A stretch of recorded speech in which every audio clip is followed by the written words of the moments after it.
Halo, selamat sore. Selamat sore Kak. Ini benar dengan Angela Lukman-Prasadi ya? Iya benar Kak. Oke, gimana kabarnya? Wah sedikit gugup sih ya Kak, merinding gitu. Oke, santai aja. Oke, jadi sebelumnya aku mau perkenalan dulu. Nama saya Dipadanwangi Prasetyo Putri. Kamu bisa panggil saya Pandan. Di sini saya sebagai perwakilan dari kepanitiaan Psiko Edufest gitu. Di sini saya sekaligus minta izin kalau jawaban kamu bakal direkam dan saya juga menggunakan laptop untuk menulis jawaban kamu gitu. Apakah diperbolehkan? Iya silakan Kak. Oke, kita langsung aja ya, santai aja ya. Ini kita kayak ngobrol aja gitu. Nervous sedikit ya. Oke, Angela Lukman-Prasadi. Jadi untuk pertanyaan pertama, mungkin kamu bisa memperkenalkan diri kamu dulu nih. Kamu boleh cerita juga tentang dirimu itu seperti apa. Oke. Perkenalkan, nama aku Angela Lukman-Prasadi, biasa dipanggil Sila atau Sila. Aku dari angkatan 22 kelas F, Fakultas Psikologi Universitas Anandana. Aku saat ini berdomisili di Paiman dan aku juga ngekos. Lalu aku adalah orang yang cekatan, santun dan juga pekerja keras gitu sih. Oke, di sini kamu ngekos ya? Iya, benar banget. Nah, kira-kira nih kalau misalnya kos kan banyak jam malam tuh. Kira-kira di kos kamu tuh ada jam malam nggak sih? Kalau di kosku tuh nggak ada jam malam gitu, dan juga kayak tiap mahasiswa, tiap orang yang kos di sana dikasih kunci gitu, jadi kita bisa bebas mau masuk dan keluar kapan pun. Wah, oke. Selanjutnya, menurut kamu sendiri itu memiliki kelebihan dan kekurangan nggak sih? Jika ada, mungkin kamu bisa menjelaskan kekurangan dan kelebihan kamu. Oke, yang pertama aku mau bahas tentang kelebihan aku dulu ya Kak. Nah, kelebihan aku yang pertama itu tuh aku adalah orang yang teratur dan teliti gitu ya. Jadi aku dapat mengerjakan pekerjaan yang harus kuselesaikan itu dengan cepat dan juga dengan maksimal. Lalu juga aku dapat menggunakan Microsoft Word, Microsoft Excel, Microsoft PowerPoint dan semacamnya. Lalu aku juga mempunyai kemampuan bersosialisasi dan juga kemampuan public speaking yang cukup mumpuni.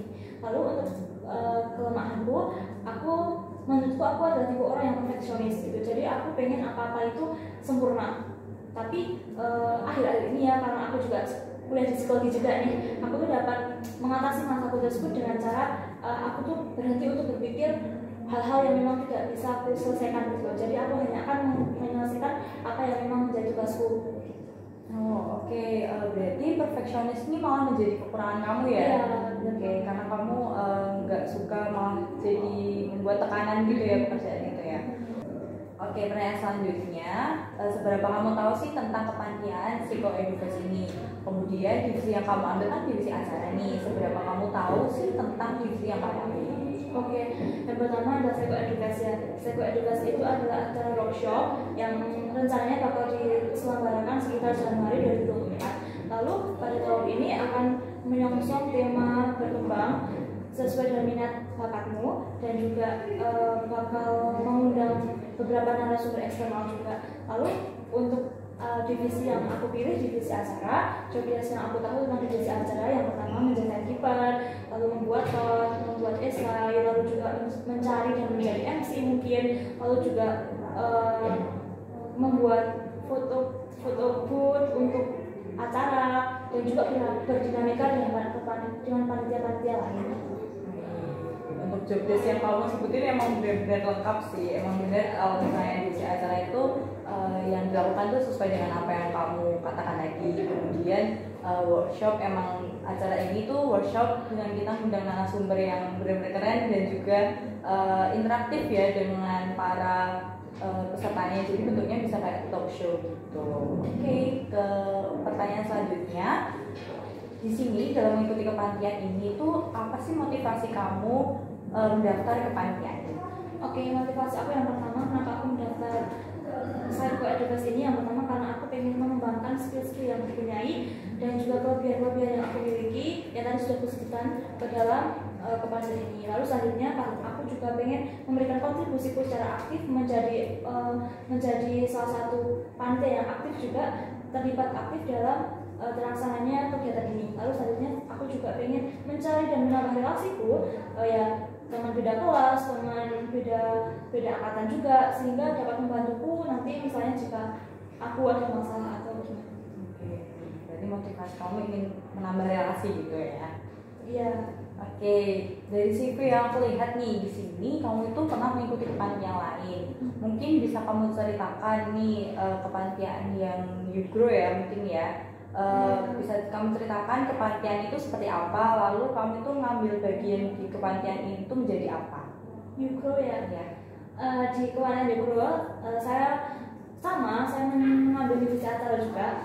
Lalu pas di Yukro itu saya membuat ton, membuat esai, lalu mencari narasumber, mencari MC, lalu saya juga membuat profiling dan juga mengecek narasumber eksternal dan internal seperti dosen dan juga psikolog dari luar gitu ya. Terus saya juga berdinamika juga dengan divisi lain seperti divisi PDD untuk membuat foto bootnya itu seperti apa dan juga konsepnya seperti apa gitu. Oh oke. Jadi di kepanitiaan Yukro ini kamu ngambilnya divisi acara ya? Iya. Lalu kenapa sih kamu di kepanitiaan ini tuh memilih divisi yang sama? Ya. Apakah kamu nggak ingin eksplor kepanitiaan lain atau bagaimana? Karena yang pertama saya pikir saya memang memiliki skill dalam bidang acara gitu ya. Karena menurut saya kemarin saya dapat menjalankan tugas acara dengan baik. Lalu selanjutnya saya ingin meningkatkan skill yang saya punya itu di divisi Psychoeducation ini. Lalu selanjutnya juga karena saya punya skill tersebut, saya yakin bahwa saya dapat membantu Psychoeducation ini menjadi event kepanitiaan yang lebih baik lagi gitu. Oh oke, keren. Oke. Pertanyaan selanjutnya, dalam menyelesaikan sebuah tugas, kamu itu cenderung orang yang suka bekerja sendiri atau bekerja secara tim? Kalau saya sih bekerja secara tim ya, soalnya mau gimana pun juga kan kita tuh nggak hanya dapat mengandalkan diri kita sendiri, tapi kita juga harus mengandalkan orang lain gitu ya. Lalu juga dengan bekerja secara tim, saya dapat mengetahui salah saya di mana gitu. Karena kalau misalnya bekerja secara sendiri, saya tidak tahu salah saya itu di mana, karena saya hanya bertumpu pada satu perspektif gitu. Lalu gitu ya, saya dapat mengetahui kesalahan saya di mana, saya menjadi improve lagi. Lalu juga selanjutnya mungkin saya dapat menjalin komunikasi dengan teman-teman lain, bersosialisasi dan juga menambah relasi. Oke, jadi kamu lebih suka bekerja secara tim karena kamu orangnya ingin bekerja secara banyak temennya gitu ya, terus biar tahu juga tentang kesalahan kamu, terus bisa melatih komunikasi juga. Oke, bagus banget. Oke, pertanyaan selanjutnya nih, kan kamu tadi kan bekerja secara tim nih, biasanya nih dalam bekerja secara tim tuh ada beberapa anggota, mungkin kamu dapatnya itu anggota yang pasif. Nah, kira-kira gimana cara kamu menyikapi anggota yang pasif tersebut? Yang pertama, aku bakal menyikapinya dengan kepala dingin ya. Jadi mungkin kalau misalnya aku sedang emosi atau aku sedang merasakan kemarahan kepada anggota itu, aku mundur selangkah dan aku kayak mendiamkan dulu pikiranku supaya aku nggak dituntun oleh yang namanya emosi, yang namanya kemarahan gitu ya. Lalu kalau misalnya emang aku udah biasa aja gitu ya emosinya, aku datengin orang itu, lalu aku tanya, kenapa kok kamu pasif sih? Apa kita tuh kenapa? Apa kita yang salah atau memang dari kamu yang sulit untuk membuka diri gitu ya? Kayak kita berkomunikasi dan juga mengetahui gitu, kenapa sih dia kayak gitu. Dan kalau misalnya dia berani ngomong dan berani berpendapat, ya kita bantu gitu. Tapi kalau memang dia udah nggak bisa kita bantu sebagai sesama anggota, ya kita omongkan kepada CO biar CO yang membantu gitu.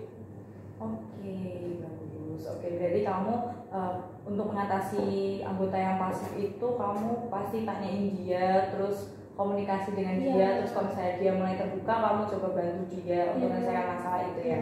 Oke, selanjutnya nih, kamu kan selain ikut kepanitiaan kan pasti prioritas utamanya kan kuliah nih. Nah, bagaimana nih cara kamu melakukan time management antara kuliah dan juga kepanitiaan?